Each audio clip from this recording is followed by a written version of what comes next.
Hi, my name is Deborah Henry, and I am creating this tutorial about objectives for my online learning for the adult learner at Tech 522 at Boise State University. There are lots of different definitions of objectives out there. Oftentimes, teachers find themselves confused as to what an objective actually is. Oftentimes in higher education, there has been little to no training for teachers to help them to be able to develop and create effective objectives. Throughout this presentation, we will talk about what an objective is and how to develop one that is effective. Cohen Rosin define an objective as what you want the students to know and how you want them to demonstrate it. This presentation will focus on objectives and writing one that clearly and specifically states what you want students to learn. One statement that teachers often confuse is learning goals versus objectives. Goals are broad statements that are difficult to assess. Oftentimes, learning goals can be created for entire units. They are things such as gaining an understanding of ancient civilizations. This is an important goal, but is not easily assessed and can be broken down into several smaller objectives. Understanding mathematical procedures. Again, lots of procedures out there and way too broad to ever be able to just assess what a procedure is and understanding. Additionally, how do you gauge an understanding of what students have learned? Another example of a learning goal is gain meaning from 18th century literature or understand chemicals and how they are used. All of these are very broad and great for units, but objectives should be much more focused. Objectives are specific and they are measurable. Some examples below are describe 4 environmental factors that attributed to the rise of the Roman Empire.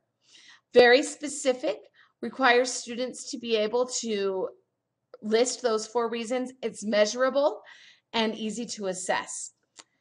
Use the order of operations to simplify complex equations. Determine why the 18th century was considered the age of enlightenment and provide evidence from the period literature. List 25 chemicals and how each is used. All of these are specific and require that the students have an understanding of that one point of information. There are several characteristics of an objective. The 4 that we're going to focus on today is that it should be realistic, focused, measurable, and clear. Let's talk for a moment about a realistic objective. We have to know what our students know. We have to be able to create an objective for them that is realistic. Students who cannot multiply or divide are never going to be able to do calculus. So as an instructor, our objectives have to be realistic for the class that we are teaching. If we are teaching a 18th century literature course, we would never expect our students to be able to meet objectives from reading literature from contemporary artists. What we have to do is make sure that those objectives match our curriculum and are realistic. Focused. An objective should be very focused. If an objective is too broad, it's hard for students to narrow in on what they know. Objectives are as much for the instructor as they are for the students. Students need to know what it is that you are expecting them to learn. This is easily done through providing a focused objective. If we do not focus those objectives on our specific learning targets, students can often become confused and unsure of what they need to study. Measurable. A good objective is measurable. You can quantify it. It's easily assessed. All of these things come to play when you are trying to determine a student's grade in the class. If our grades are not based on our measurable objectives, students can be confused by their grades or even taken off guard by what they get. So we as instructors need to make sure that we are creating objectives that are measurable and that our students are knowing how we're going to measure those objectives. Clear. A objective does not need to be wordy. It can be short, concise, and easy to read. It should be clear. Adding words does not make a good objective. Also, take caution. Cohen Rosen warned that teachers can overwhelm themselves with a constant attempt to make these objectives better. Do your best, create something that tells the students what you want them to know, but adding words does not make that better. Make sure it's clear and concise. So some hints to writing an objective. First is to focus on the content. What is it that you want the students to learn? And the depth of knowledge. How well do they need to know that? Let's talk a little bit more about content. Some content comes from a variety of places. As a university instructor, you will need to talk to your department chairs, your department heads, finding out where your curriculum needs to come from. Whether that's been done in unit planning with previous teachers, there might be department standards, national standards, university curriculum, course outlines that are required for your course. It's important that you as the instructor talk to the person who is in charge of the content for your area. The department head should be able to direct you to which content you should be doing, which curriculum you should be teaching. But that's where our objectives should come from. Our objectives should match our curriculum. As far as the depth of knowledge goes, there are several different theories on depths of knowledge. One of the most commonly used ones is Bloom's taxonomy. Bloom's taxonomy is levels of learning. As you can see, it starts with knowledge or remembering. Then it moves up a level to comprehension. Then it will move up to application, analysis, synthesis, and evaluation. Each of these becomes a little bit harder as they go. The bottom three really focus on whether or not the student can remember what you're teaching them. They're often things as like memorizing facts, memorizing vocabulary. When you start to get into analysis, synthesis, and evaluation, you're focusing on the students being able to really apply that knowledge. We call these higher order thinking. We want them to be able to think analytically of the information. Our objectives should reflect what level our students need to know the information. If it is simply something they need to memorize, you would focus on writing objectives in the understand or knowledge and remembering.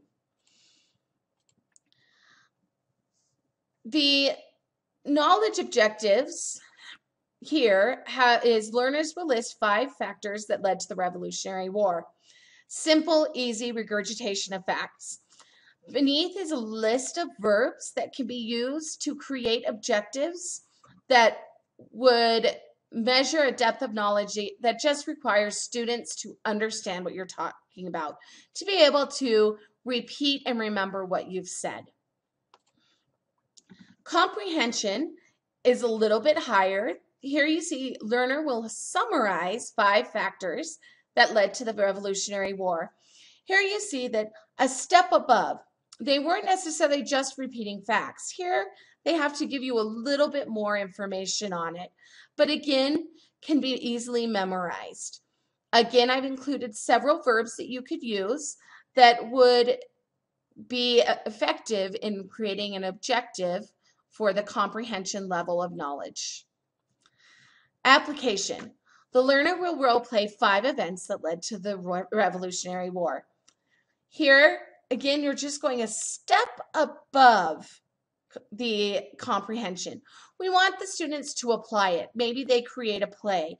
Maybe they tell us how that would affect them in their life. Lots of ways to write these simple objectives. The verbs below give you a start on ways to write the objective. Again, the key here is knowing your content and how well the students need to know it.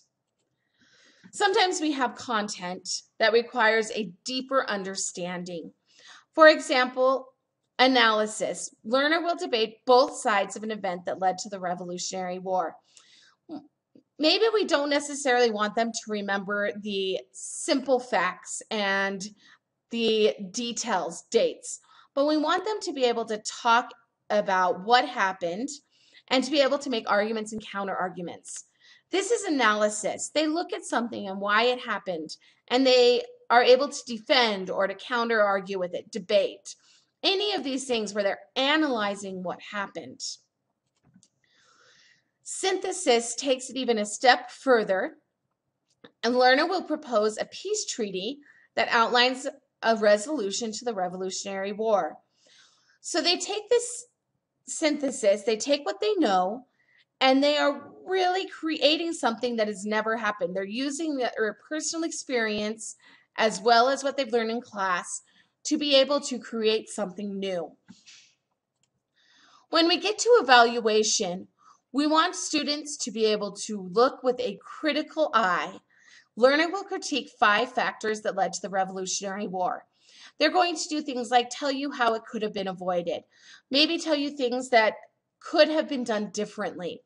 This requires a high level of understanding of what had led to the Revolutionary War. If they cannot critique what happened, and if they don't know the facts, if they don't know what happened and the events leading up to it, they will never be able to reach this level. So when we have this deep level of understanding, we're really asking our students to have an in-depth knowledge of what is happening. This tutorial is very short, very brief. There's lots more to learn about objectives. On this page, I have some references of where I got my information about objectives, as well as personal experience as I've been teaching throughout the years. There's lots of references online, as well as other people in your department. All of them can help you write these objectives. One of the key things to remember is that objectives keep your course clear, focused, and on the right path. Good luck and have fun writing your objectives.